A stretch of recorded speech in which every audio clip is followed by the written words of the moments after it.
suite de notre série sur le livre de l'Exode, parce qu'ici, à l'Église, nous croyons que la Bible est inspirée de Dieu, que c'est des paroles qui sont vivantes, qui sont puissantes, qui transforment notre cœur. On croit que ce n'est pas seulement des informations qu'on trouve dans la Bible, mais plutôt une action directe de la part de Dieu qui transforme notre cœur. Si notre cœur le reçoit avec la bonne disposition, puis ma prière ce matin, c'est que notre cœur puisse recevoir la parole de Dieu, avec la disposition qui va permettre au Seigneur de nous transformer, de nous fortifier et de nous encourager. Dans le livre de l'Exode, deuxième livre de la Bible, on a trois sections. On a dans Exode 1 à 15, délivrance du peuple d'Israël de l'esclavage, des Égyptiens. Dans le chapitre 15 à 24, on a Dieu qui fait une alliance. C'est quoi une alliance? Dans l'Ancien Monde, c'est quand un roi acquérait, achetait à bien des égards un peuple qui allait devenir sa possession.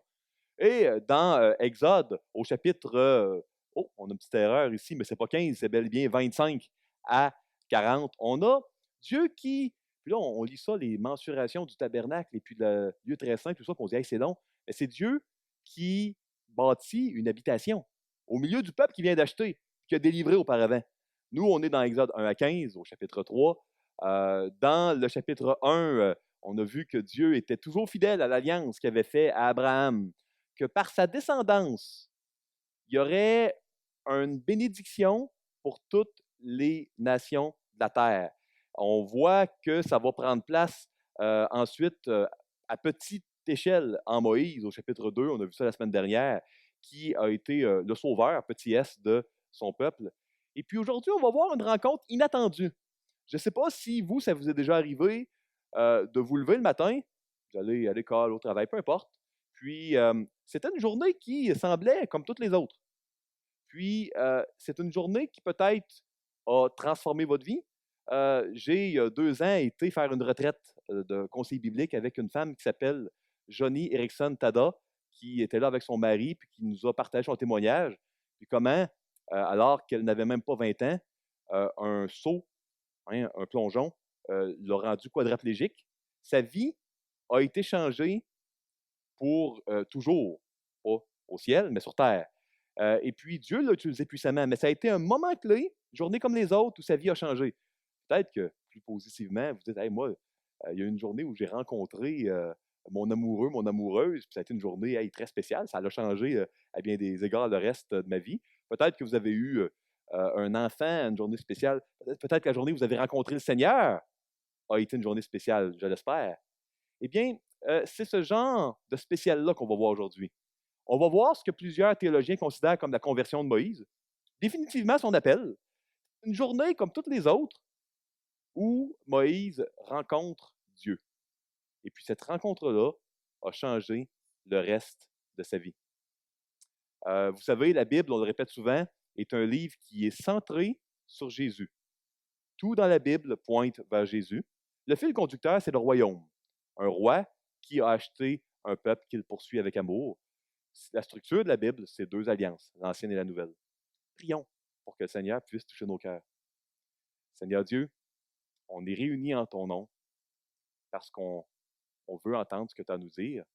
Puis surtout, on voudrait que notre cœur soit ouvert pour recevoir l'action surnaturelle de ta parole en nous. On voudrait te rencontrer si c'était possible, que si vraiment on peut l'oser, on peut oser te le dire, on aimerait te rencontrer ce matin, comme Moïse, parce que tu es le même. Tu es le même Dieu. Oui, Seigneur, ouvre nos cœurs ce matin par l'action médiatrice de ton esprit. Dans le nom de Christ, nous te prions. Amen. J'ai divisé le texte d'aujourd'hui en 3 sections. Et puis, on va lire ces 3 sections. Et, m'excuserez, hein? Est-ce que quelqu'un pourrait m'amener la Bible? Je l'inscris au PowerPoint, mais je prends l'habitude de lire directement ici. L'habitude va se prendre. Hein? Donc, j'ai étudié le texte d'aujourd'hui, une rencontre inattendue. Tournez dans vos Bibles dans Exode au chapitre 3. On va le lire ensemble. Pour ceux qui veulent suivre à l'écran, c'est la version Louis II.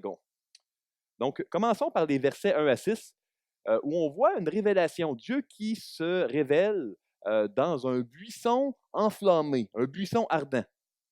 Donc, Exode 3, 1 à 6. Moïse faisait paître le troupeau de Jéthro, son beau-père, sacrificateur de Madian, et vint à la montagne de Dieu, à Horeb. L'ange de l'Éternel lui apparut dans une flamme de feu, au milieu d'un buisson. Moïse regarda, et voici, le buisson était tout en feu, et le buisson ne se consumait point. Moïse dit, je veux me détourner pour voir quelle est cette grande vision, et pourquoi le buisson ne se consume point. Verset 4. L'Éternel vit qu'il se détournait pour voir, et Dieu l'appela du milieu du buisson et dit, Moïse, Moïse. Et il répondit, me voici. Dieu dit, n'approche pas d'ici, ôte tes souliers de tes pieds, car le lieu sur lequel tu te tiens est une terre sainte. Verset 6, et il ajouta, je suis le Dieu de ton père, le Dieu d'Abraham, le Dieu d'Isaac et le Dieu de Jacob. Moïse se cacha le visage, car il craignait de regarder Dieu. Plusieurs choses à dire dans ce passage-là. Premièrement, vous savez, quand on voit un feu, habituellement, le feu est en train de prendre, hein, de brûler quelque chose. On a besoin d'oxygène, on a besoin de combustible également pour avoir un feu. Un feu qui brûle tout seul, sans qu'il y ait de combustible, c'est surnaturel. Et puis, on peut comprendre l'étonnement de Moïse qui dit, bon, je vais me détourner pour voir qu'est-ce que c'est, là, ce phénomène particulier-là. Et puis, c'est seulement quand Dieu a vu qu'il s'est détourné pour voir qu'il l'a appelé. Dieu a pris l'initiative, mais après que Moïse, évidemment, se détourne pour voir qui venait, hein, intérêt là, qui venait de Dieu, on sait bien. Puis, vous savez, la première chose que je veux souligner ici, c'est dans notre vie de tous les jours, on peut habituellement vivre bien des journées sur le pilote automatique parce qu'il n'y a pas rien de spécial qui nous amène à dire, oh, OK, il y a de quoi qui sort de l'ordinaire, il y a de quoi que je ne peux pas interpréter avec mon jugement le quotidien. Est-ce que Dieu ne serait pas à l'œuvre? Malheureusement, nous, les êtres humains, on a besoin, bien souvent, de vivre de la souffrance pour être capable de dire, oh, là, j'ai plus de ressources en moi. Je ne suis pas capable de comprendre, je ne suis pas capable de gérer ce qui arrive. Je vais prendre un pas de recul. Et puis, c'est souvent dans ces moments de recul, dans des déserts. Il n'y a pas seulement des endroits avec du sable et de la chaleur qui sont des déserts.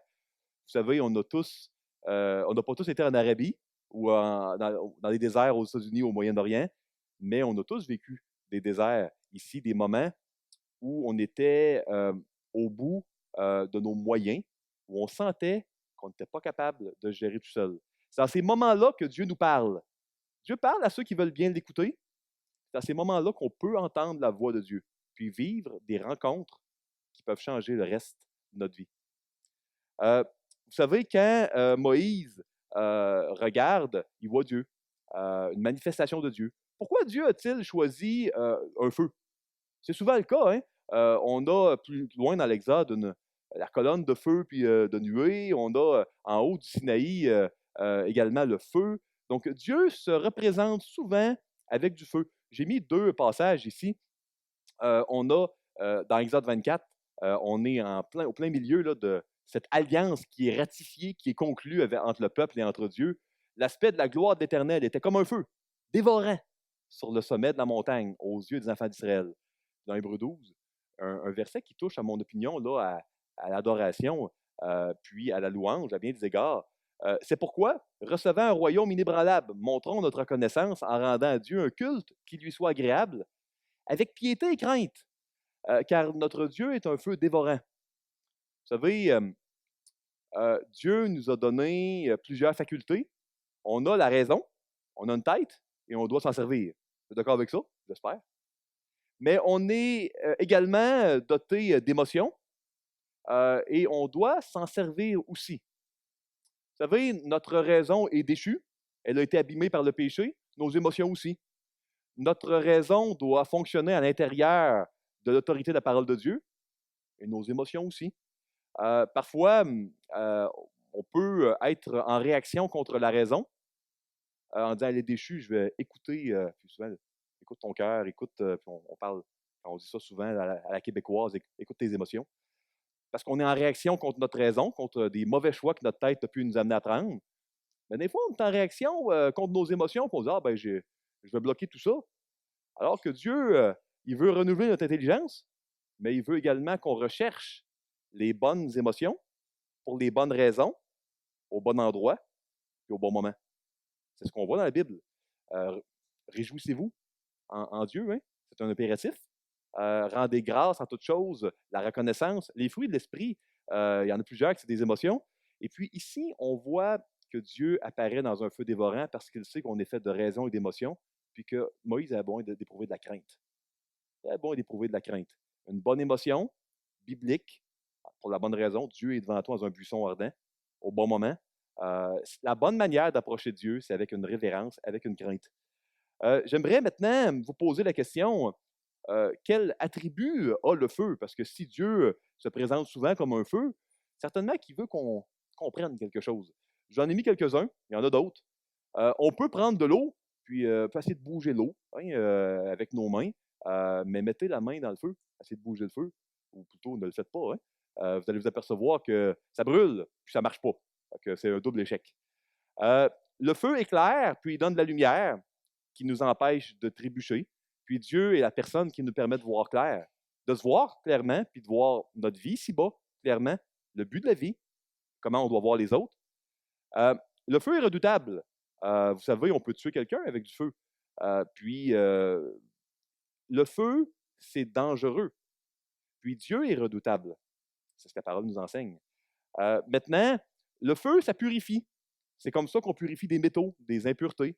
Puis Dieu est un feu qui purifie. Puis Dieu, le feu, c'est du jugement. Le symbole du jugement dans la Bible, c'est souvent le feu. En enfer, ça va être un endroit où on sait, hein, il va y avoir une certaine forme du feu du jugement dans l'enfer, hein, parce que la Bible appelle l'enfer l'étang de feu, où il y a des pleurs et des grincements dedans. Donc ici, on voit que Dieu peut être le feu qui éclaire et qui purifie, mais le feu qui détruit et le feu qui juge. Puis, c'est pour ça qu'on a des exclamations dans le texte original en hébreu. Dieu, là, c'est pas juste des figures de style. Hey, stop, ôte tes souliers, approche pas plus loin, parce que le lieu ici est saint. Parce que quand on approche Dieu avec la mauvaise disposition de cœur, c'est-à-dire si on approche Dieu comme une force qu'on peut contrôler, comme un génie dans une lampe magique qui va nous donner nos désirs, certainement, si c'est comme ça qu'on a approché d'une manière fondamentale Dieu, puis là, j'assume ici qu'on n'est pas un enfant de Dieu, ben, ça ne sera pas une approche qui va être bonne de la part de Dieu. Vous savez, enlever ses souliers, peut-être que vous dites, hey, c'est quoi cette histoire-là? C'est pas très, très poli, on garde nos souliers habituellement, surtout dehors, dans le désert. Dans l'Ancien Monde, enlever ses souliers était quelque chose de courant. Si vous regardez une gravure de l'Ancien Monde, spécialement à cette époque-là en Égypte, vous allez reconnaître les esclaves par ceux qui n'ont pas de souliers. Les esclaves n'avaient pas de souliers dans une maison. Dans le palais de Pharaon, personne n'avait le droit, dans la même pièce de Pharaon, d'avoir des sandales. Même les princes devaient enlever leurs sandales quand Pharaon rentrait dans une pièce.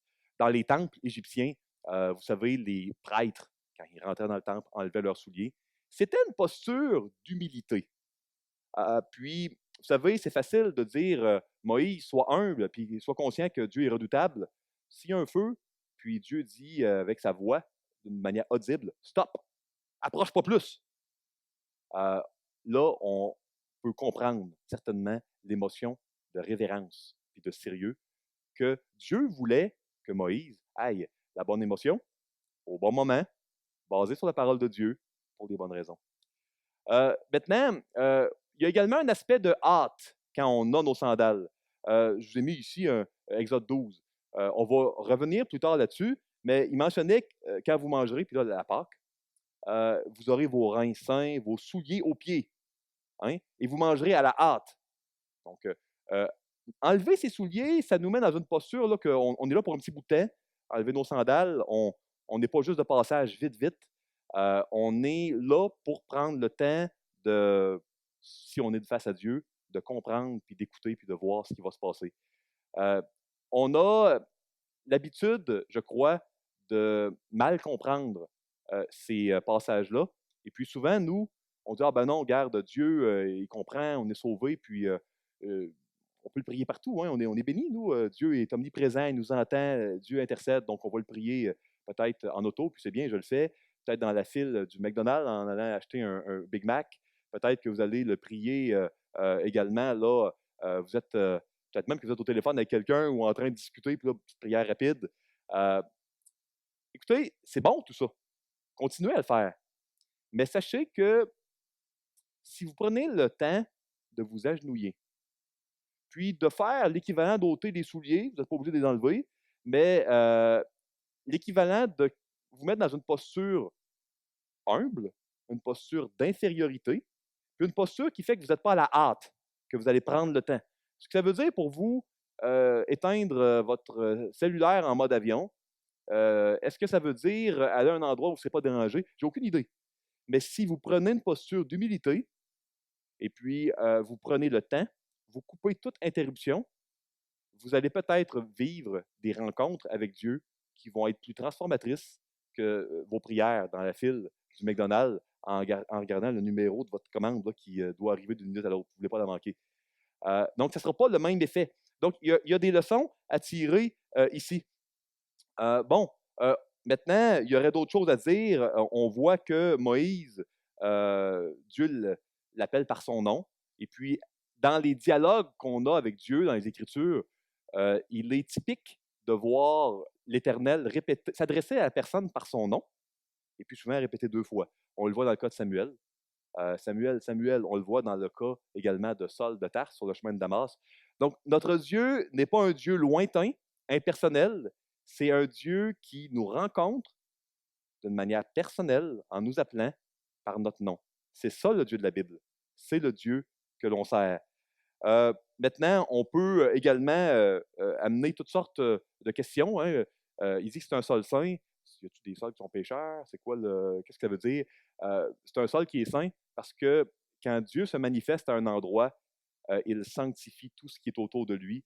Qu'est-ce que je veux dire par sanctifier? Il met à part pour Dieu, pour une fin distincte, l'environnement autour de lui. Dieu n'est jamais dans l'environnement, mais Dieu transforme l'environnement où il se trouve. Lisons la section suivante, l'appel de Moïse. Donc, commencer à partir du verset 7. L'Éternel dit, j'ai vu la souffrance de mon peuple qui est en Égypte, et j'ai entendu les cris que lui font pousser ses oppresseurs, car je connais ses douleurs. Je suis descendu pour le délivrer de la main des Égyptiens, et pour le faire monter de ce pays dans un bon et vaste pays, dans un pays où coule le lait et le miel, dans les lieux qu'habitent les Cananéens, les Hétiens, les Amoréens, les Phérésiens, les Héviens et les Jébusiens. Voici, les cris d'Israël sont venus jusqu'à moi, et j'ai vu l'oppression que leur font souffrir les Égyptiens. Maintenant, va, je t'enverrai auprès de Pharaon, et tu feras sortir d'Égypte mon peuple, les enfants d'Israël. Plusieurs choses à dire ici. Bon, c'est quoi l'histoire du lait et du miel? Ça semble un conte de fées. Écoutez, c'est pas plus un conte de fées que si on vous dit le soleil se couche à telle heure, la boule de gaz qui est le soleil dans l'espace ne se couche pas, ne va pas faire dodo durant la nuit. C'est une rotation aussi, mais c'est une manière de s'exprimer. Le lait et le miel, c'est une expression qui voulait dire un pays de grande abondance, parce qu'il va y avoir des vaches et puis des chèvres qui vont donner le lait, puis il va y avoir des ruches pour le miel.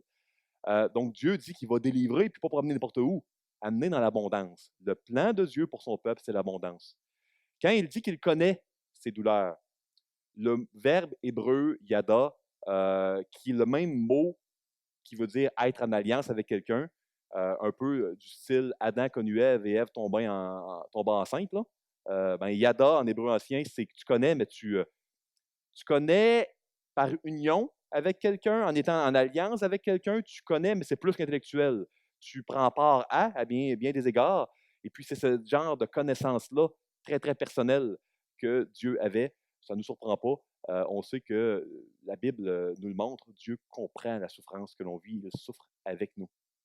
Maintenant, c'est intéressant de voir que Dieu appelle un monsieur de 80 ans, sans offense pour ceux qui ont 80 ans ici, mais vous savez, moi, si j'avais été de la part de Dieu, à la place de Dieu, j'aurais peut-être été porté à choisir, certainement pas quelqu'un dans la vingtaine, mais peut-être pas quelqu'un à 80. Euh, J'aurais peut-être fait un entre-deux pour avoir un mélange d'énergie et d'expérience. Puis, vous allez peut-être dire, ouais, mais il vivait plus vieux à cette époque-là. OK, mettez qu'il avait 65 ans. Pour un appel d'aller s'opposer au roi du plus grand empire de l'époque pour sortir un peuple d'à peu près de plusieurs centaines de milliers de personnes d'un pays où ils sont là depuis 4 siècles, c'est quand même quelque chose, hein? C'est quand même quelque chose. Moïse, là, il avait 80. Ça faisait 40 ans qu'il était parti d'Égypte. Et si vous lisez là, Genèse 46, vous allez voir que c'était un métier méprisable d'être un berger. C'était en abomination pour les Égyptiens, les bergers. Donc lui, il a passé du palais de Pharaon au métier de berger. Là, j'ose pas nommer un genre de métier qui symboliserait de quoi de méprisable par les Québécois, parce que, évidemment, là, je vais me mettre dans le trouble, je vais manquer de respect. Fait que pensez-le dans votre tête, dites-le pas à voix haute. Puis, selon, à tort ou à raison, le métier que vous croyez être le plus méprisable, là, qui est en abomination pour les Québécois, là, ben, c'est l'équivalent de Moïse. Il a passé du palais, et puis il était là, puis avec tous les contacts qu'il avait en Égypte, parce qu'il a vécu au palais du roi les premières 40 ans, ben là, il y avait un peu de puissance. Il n'a jamais réussi à sauver le peuple. Puis là, à 80 ans, le monde qu'il connaît sont quasiment tous morts. Il ne connaît plus personne. Il est dans un pays étranger. Puis là, on lui demande d'aller sauver son peuple. Assez particulier comme situation, mais c'est pourtant le choix que Dieu fait. Voici ce que vous devez retenir. Retenez ceci. Moïse ne pouvait pas être utilisé par Dieu quand il était jeune, rempli de contacts au palais de Pharaon, quand il était instruit, quand il était là avec l'emploi le plus glorieux, prince d'Égypte. Il ne pouvait pas être utilisé par Dieu parce qu'il essayait de sauver le peuple par ses propres forces. Maintenant, il a appris la leçon qu'il est complètement incapable de sauver le peuple de Dieu. Mais il lui manque une leçon, que Dieu, lui, est capable, puis tellement capable qu'il peut l'utiliser. Ça, il ne l'avait pas encore appris. Donc, on voit vraiment que Dieu appelle Moïse, puis Moïse, lui, pour l'instant, là, il ne croit pas que c'est la bonne personne. Donc, il n'a pas encore appris la deuxième leçon. Il a appris la première. La deuxième, ben ça, c'est quelque chose qu'il va apprendre. On va aller tout de suite dans la prochaine section, dialogue entre Dieu et Moïse. On va commencer au verset 11, puis on va lire jusqu'à la fin du chapitre. Moïse dit à Dieu, « Qui suis-je pour aller vers Pharaon et pour faire sortir d'Égypte les enfants d'Israël? » Dieu dit, « Je serai avec toi. Et ceci sera pour toi le signe que c'est moi qui t'envoie. Quand tu auras fait sortir d'Égypte mon peuple, vous servirez Dieu sur cette montagne. » Moïse dit à Dieu, « J'irai donc vers les enfants d'Israël et je leur dirai, le Dieu de vos pères m'envoie vers vous. Mais s'ils me demandent quel est son nom, que répondrai-je? » Dieu dit à Moïse, « Je suis celui qui suis. » Et il ajouta, « C'est ainsi que tu répondras aux enfants d'Israël. Celui qui s'appelle Je suis m'a envoyé vers vous. » Dieu dit encore à Moïse, « Tu parleras ainsi aux enfants d'Israël, l'Éternel, le Dieu de vos pères, le Dieu d'Abraham, le Dieu d'Isaac et le Dieu de Jacob, m'envoie vers vous. Voilà mon nom pour l'éternité, voilà mon nom de génération en génération. Va, rassemble les anciens d'Israël et dis-leur, l'Éternel, le Dieu de vos pères, m'est apparu, le Dieu d'Abraham, d'Isaac et de Jacob. Il a dit, je vous ai vu et j'ai vu ce qu'on vous fait en Égypte. Et j'ai dit, je vous ferai monter de l'Égypte où vous souffrez, dans le pays des Cananéens, des Hétiens, des Amoréens, des Phérésiens, des Hiviens, des Jébusiens, dans un pays où coule le lait et le miel, un pays d'abondance. Ils écouteront ta voix et tu iras, toi et les anciens d'Israël, auprès du roi d'Égypte, et vous lui direz, l'Éternel, le Dieu des Hébreux, nous est apparu. Permets-nous de faire 3 journées de marche dans le désert pour offrir des sacrifices à l'Éternel, notre Dieu. Je sais que le roi d'Égypte ne vous laissera point aller, si ce n'est par une main puissante. Souvenez-vous, dans l'Ancien Monde, la main représentait de la puissance, la capacité de quelqu'un. Fait que si ce n'est par une capacité puissante, c'est ce que ça veut dire ici. 20, verset 20. J'étendrai ma main, et je frapperai l'Égypte par toutes sortes de prodiges que je ferai au milieu d'elle. Après quoi, il vous laissera aller. Je ferai même trouver grâce à ce peuple aux yeux des Égyptiens. Et quand vous partirez, vous ne partirez point vide. Chaque femme demandera à sa voisine et à celle qui demeure dans sa maison des vases d'argent, des vases d'or et des vêtements que vous mettrez sur vos fils et sur vos filles, et vous dépouillerez les Égyptiens. Donc ça, c'est ce qu'on voit dans le passage. Ce passage-là est un des passages les plus célèbres de tout l'Ancien Testament parce que c'est un passage où Dieu révèle d'une manière très percutante son nom personnel, nom qui ne changera jamais, hein, qui va rester le même, dont on doit l'appeler de génération en génération. On va revenir sur ce nom-là dans un instant. Maintenant, je voudrais faire ressortir quelques points. Vous savez, quand Moïse dit, moi, là, je ne suis pas capable, oublie ça, là, Dieu. Hein. On le voit ici, là. Il dit, qui suis-je pour aller vers Pharaon? Hein, au verset 11. Écoute, je suis un monsieur de 80 ans, je ne connais plus personne. Ma santé n'est peut-être pas la meilleure. Peut-être que si ça faisait 40 ans qu'elle va parler égyptien. Tu sais, 40 ans plus tard, quand tu ne parles pas une langue, ça se perd un peu. La langue était embarrassée dans sa bouche à bien des égards. C'est l'expression qu'il va donner au chapitre suivant. La réponse de Dieu, je serai avec toi. La présence de Dieu, c'est ce qui va faire la différence. Oui, Moïse, toi, tu es incapable. Tu t'en es aperçu, c'est vrai. Mais moi, je suis capable. Puis je vais être avec toi. Je te le promets. Je te l'affirme. C'est Dieu qui te le promet. Si Dieu le promet, ben, est-ce qu'il y a des chances vraiment qu'il y a un obstacle plus grand que Dieu? Bien non. Fait que ça, c'est au verset 12, une réponse qui nous a également été donnée dans Matthieu, au chapitre 28, verset 18 à 20. Hein, tout pouvoir m'a été donné dans le ciel et sur la terre. Et voici, je suis avec vous quelques journées. C'est la fin. Non, je vois des noms aussi. Ah, tous les jours! Je suis avec vous tous les jours jusqu'à la fin du monde. Il y en a qui suivaient ici, c'est très bien, vous voyez un nom. Je vous testais, là. C'est pas méchamment. Donc, Dieu nous promet la même chose. Le Messie qui a été annoncé dans Ésaïe au chapitre 7, hein, la Vierge viendra enceinte. Et puis son enfant là, va porter le nom de Emmanuel. Im avec, Manu, nous, elle, Dieu. Dieu avec nous. Donc, la présence de Dieu, c'est une promesse de Dieu qui est rattachée à son nom, à qui il est. C'était la promesse que Dieu a faite à Moïse, c'est celle que Jésus nous fait, et c'est dans le nom de Jésus, Emmanuel. Maintenant, le nom de Dieu. Hein, je suis celui qui suis. Nous, on traduit ça par l'Éternel.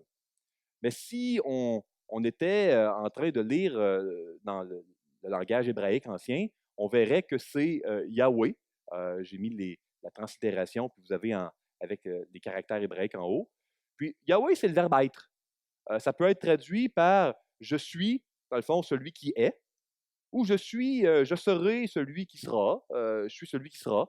Fait que c'est dans le temps de verbe qui est utilisé, ça peut être au présent ou au futur. Certains disent même que ça peut être celui qui est en train d'être. Puis ça, c'est un peu mystérieux, c'est énigmatique comme appellation. Il y a des noms qui peuvent nous sembler hors normes, mais ça, là, le verbe être, c'est un nom qui a fait couler beaucoup d'encre. Je vais vous donner quelques explications sur ce que ça peut vouloir dire. Il y en aurait d'autres, hein. Ça a fait couler énormément d'encre. Les trois principales que vous allez voir si vous lisez les commentaires. Un, ben, quand Dieu dit je suis, souvent dans l'Ancien Testament, cette appellation-là va être rattachée à je suis avec toi. Puis on sait que souvent les noms propres dans l'Ancien Testament étaient des diminutifs de quelque chose de plus long. Donc plusieurs personnes croient que le je suis, là, c'est un diminutif de je suis avec toi. Comme on sait que c'est également ce que le nom du Messie, hein, Dieu avec nous veut dire. Puis comme il le mentionne quelques versets avant, je serai avec toi, ça pourrait être une très bonne possibilité. Les trois sont vrais en passant. Fait que, quelle possibilité maintenant était dans la tête de Dieu, ça, on ne peut pas le savoir, mais les trois seraient tout à fait vrais de toute manière. Ça pourrait être je suis celui qui suis, pas celui que tu veux que je sois. Parce que Moïse, lui, il aurait voulu bien des choses, puis, mais ce n'est pas lui qui mène. Puis on le voit, à chaque fois que les gens rencontrent Dieu et essaient de le contrôler, là, ça ne marche jamais très bien. Dans 1 Samuel, les chapitres 4, 5, 6, vous allez voir, les Juifs se battent contre les Philistins puis disent Hey, ben, ça ne marche pas, on ne suit plus Dieu, mais on va prendre l'Arche de l'Alliance, puis ça va faire peut-être un peu style Indiana Jones. Bon, ils ne se sont pas dit ça, ils n'ont pas vu Indiana Jones, mais peut-être qu'on va gagner, là. Oups, ça n'a pas fonctionné très bien, ils ont perdu. Là, les Philistins prennent l'arche, puis disent on va faire la même chose, on va le mettre dans le temple de Dagon. Erreur. Les tumeurs puis les plaies qui ont été là, et puis la statue de Dagon qui tombe, puis qui se fend le cou puis les mains. En tout cas, finalement, là, il change de ville, puis après 3 villes, quand tout le monde est mort de peur dans le pays des Philistins, il le renvoie aux Juifs. Grande leçon, mes amis, Dieu n'est pas une force qu'on peut contrôler. Dieu n'est pas quelqu'un qui est de notre côté, c'est plutôt est-ce que nous, on est du côté de Dieu? Vous comprenez la petite nuance? Puis, Dieu n'est pas notre serviteur, n'est pas notre force qu'on va contrôler, il est notre roi. Est-ce qu'on va se soumettre à notre roi? Donc, on a besoin de faire un genre de shift de paradigme et puis de changer de disposition pour comprendre ça. Donc, ça peut être je suis celui qui va être toujours avec toi, je serai toujours avec toi. Je suis celui qui suis, pas celui que tu veux que je sois Moïse. Ou ça peut être je suis la personne qui est la plus réelle, le verbe être. Il est la plus réelle que de toute autre chose. Souvent, on vit comme si Dieu n'existait pas. Mais vous savez, Dieu existe. Il est plus réel que nous à bien des égards. Et ce qu'on doit comprendre, c'est qu'il existe tellement qu'il n'y a jamais eu besoin de commencement. Tout dans l'univers a besoin d'une cause, hein, de départ. Si vous voulez faire du feu, vous avez besoin de combustible, comburant, etc. Si vous voulez, vous savez, si je prends la manette ici, puis je la lance, elle ne peut pas tomber à terre si personne ne va la lancer. On a besoin tout le temps d'une cause pour qu'il arrive quelque chose. Je vois que les techniciens de son sourient, ils sont. N'inquiétez-vous pas, je ne le ferai pas. Je ne détruirai pas le matériel de l'Église, pas ce matin, pas volontairement en tout cas. Mais Dieu n'a pas besoin de cause. Il n'a pas de commencement. Il est celui qui est. Donc, ça peut être une des 3 possibilités. Les 3 seraient définitivement des possibilités qui seraient acceptables. Écoutez, à ce point-ci, avant de passer à la conclusion, j'aimerais aborder avec vous 3 difficultés. Il y a 3 difficultés dans le texte ici que vous avez peut-être remarquées. Puis si vous ne les avez pas remarquées, peut-être que vous allez lire un jour dans un livre là, sur les erreurs de la Bible, et puis les soi-disant erreurs de la Bible, puis pourquoi la Bible a été inventée, puis etc. Puis ils vont vous citer peut-être 1, 2 ou 3 de ces erreurs-là. Regardons-les ensemble rapidement. J'aimerais vous convaincre ce matin que ce n'est vraiment pas des erreurs, puis je crois que ce n'est pas si complexe. Première illustration ici, le nom « Je suis celui qui suis », ben, il est utilisé par le Dieu Ré dans un livre qui s'appelle le livre, ça existe, vous pouvez le consulter, même des traductions en anglais, le livre de la vache sacrée. Puis bon, c'est un livre où Ré, il est comme en colère contre les êtres humains, il envoie le dieu Hathor détruire les êtres humains. Puis dans le chapitre La destruction des humains, là c'est assez, excusez-moi l'anglicisme, c'est un peu creepy parce que Hathor a dit dans le chapitre qu'elle a beaucoup de joie dans le cœur en tuant les humains. Là. Bon, OK. Puis là, Ré, il change d'idée. Puis en changeant d'idée, quand il décide d'épargner les êtres humains, il dit ben, je suis celui qui suis. Puis c'est un livre qui date de la même époque. Fait qu'il y en a qui disent ben, écoute, comme c'est pas mal dans les mêmes époques, probablement que Moïse, il était au palais, ben, il s'est inspiré de ça, puis il a inventé tout ça. Écoutez, ces gens-là n'ont peut-être pas lu la Genèse. S'ils avaient lu la Genèse, ils se seraient aperçus que c'est pas la première fois que le nom de Yahweh est utilisé dans la Bible. On le voit dans Genèse 14, Genèse 15, Genèse 22, 2 fois dans Genèse 28. Donc, puis ça, c'est bien avant que le livre de la vache sacrée existe. Donc, vous savez, si on ne lit pas la Genèse, puis qu'on a juste lu le passage là, d'Exode 3, puis qu'on tombe là, sur une argumentation de la vache sacrée, peut-être qu'il faut regarder les dates. Vous allez voir que même les gens qui affirment cela donnent une date au livre de la vache sacrée qui est après la Genèse. Donc, écoutez, pourquoi les Égyptiens ont pu, dans leur mythe, un mythe, c'est quoi? C'est une histoire inventée. Pourquoi ils ont pu prendre une phrase là, qui venait de la Genèse? Ben, écoutez, après 400 ans que deux peuples sont ensemble, c'est sûr qu'il va y avoir des petits transferts là, culturels qui vont se faire. Vous allez peut-être dire, oui, mais pourquoi Moïse n'avait pas l'air à savoir quel était le nom de Yahweh?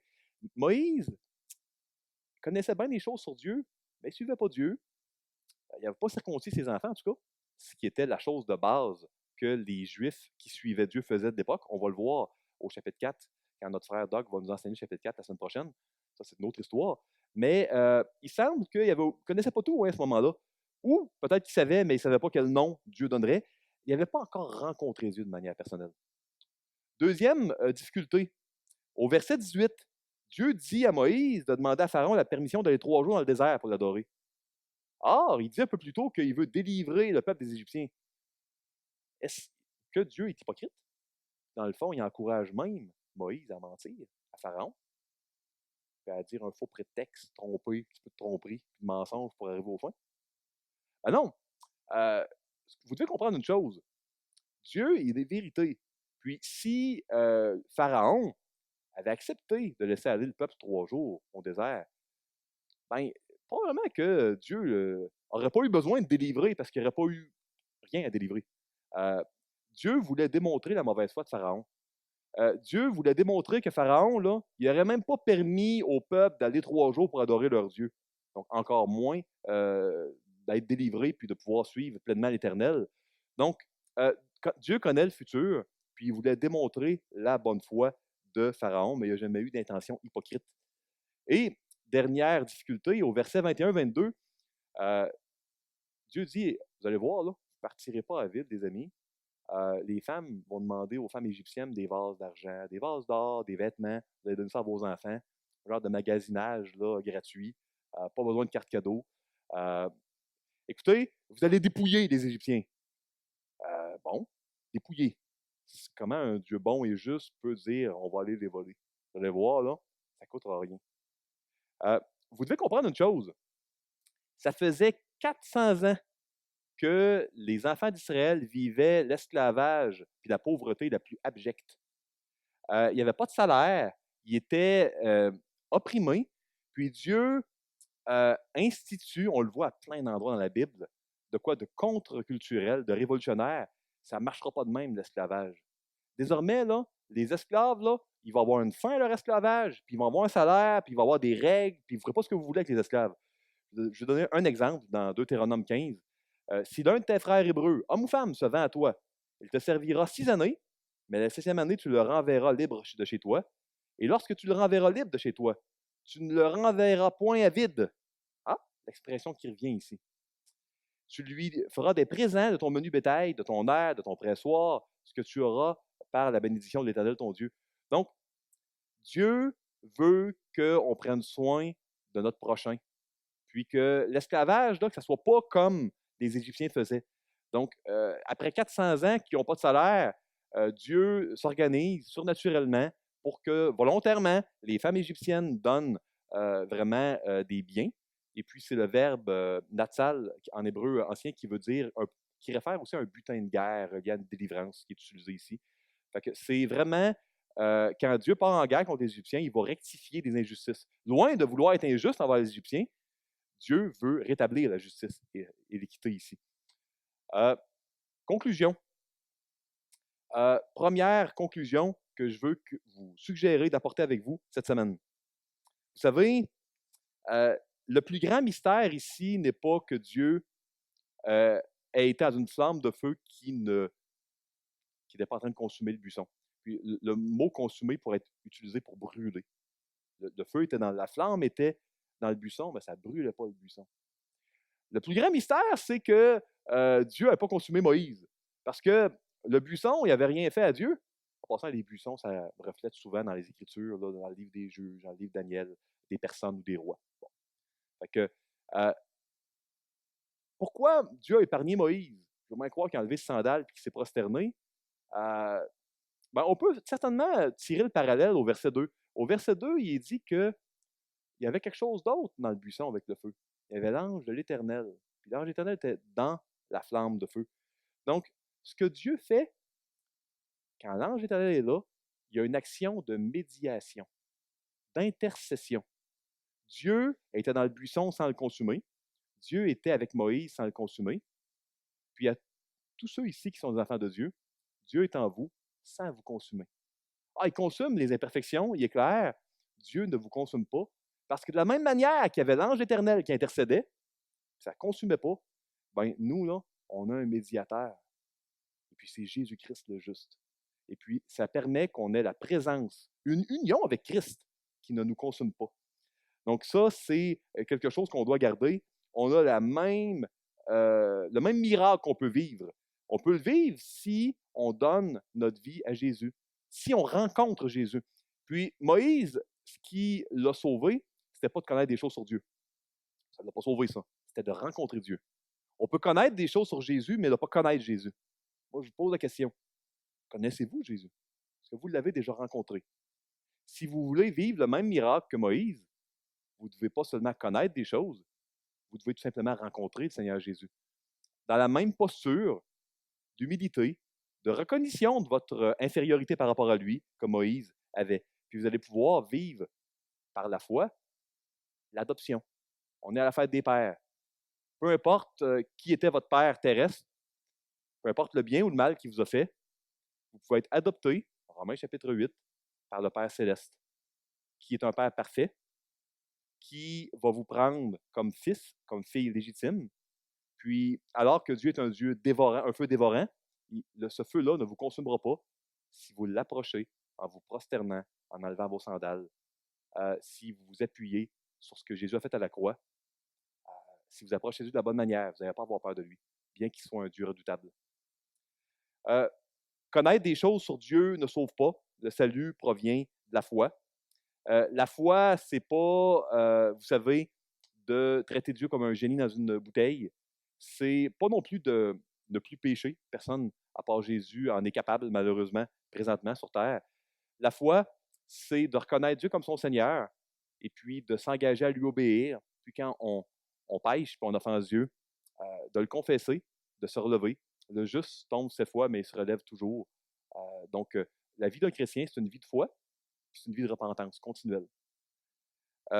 3, Moïse a rencontré Dieu parce qu'il a accepté de se détourner pour voir quel était le phénomène qu'il a observé. Vous verrez probablement pas dans le désert que vous vivez un buisson en feu, mais vous savez, Dieu m'a rencontré à différents moments de ma vie où je sentais que j'étais dépassé. C'est habituellement des moments de souffrance. Peut-être que Moïse souffrait à 80 ans d'avoir passé 40 ans dans le désert, loin de tout son peuple et sa famille. Mais je sais que vous vivez, vous aussi, des moments de souffrance. Allez-vous vous détourner dans vos moments de souffrance pour regarder à Dieu, pour qu'il puisse commencer un dialogue avec vous? Ou vous allez rester centré sur vous-même? Le Seigneur, il veut que tous les hommes soient sauvés. C'est ce qu'il dit dans sa parole. Maintenant, allez-vous vous détourner quand dans votre désert, vous allez avoir un phénomène qui va vous amener au bout de vos capacités? C'est la question que je veux vous laisser ce matin. Et puis, le 4e point, Dieu ne changera jamais. Parce que, il l'a dit, c'est ainsi que vous m'appellerez de génération en génération. Le Dieu de Moïse, c'est le même Dieu que l'on a, c'est Jésus-Christ. Vous savez, ce récit-là n'est pas un mythe, c'est pas inventé.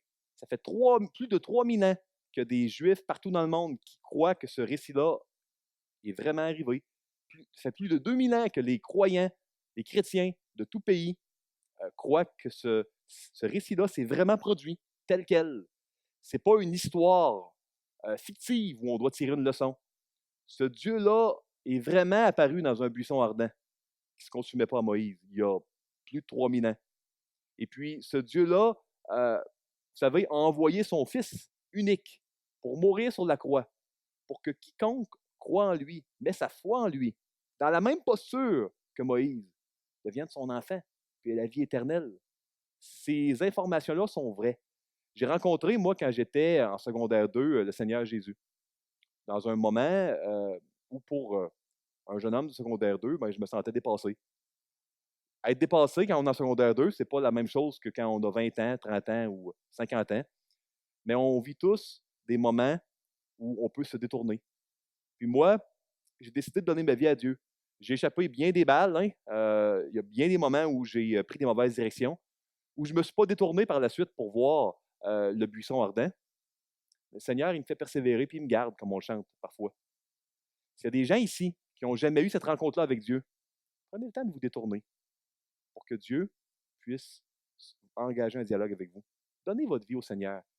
Puis, rappelez-vous, ce n'est pas de connaître des choses sur Dieu, c'est de rencontrer Dieu, et de mettre sa foi en lui qui sauve. Que le Seigneur vous bénisse richement cette semaine et puis que Dieu bénisse d'une manière très spéciale tous ceux qui sont pères selon les 3 catégories que je nommais plus tôt. Bonne dimanche, bonne semaine.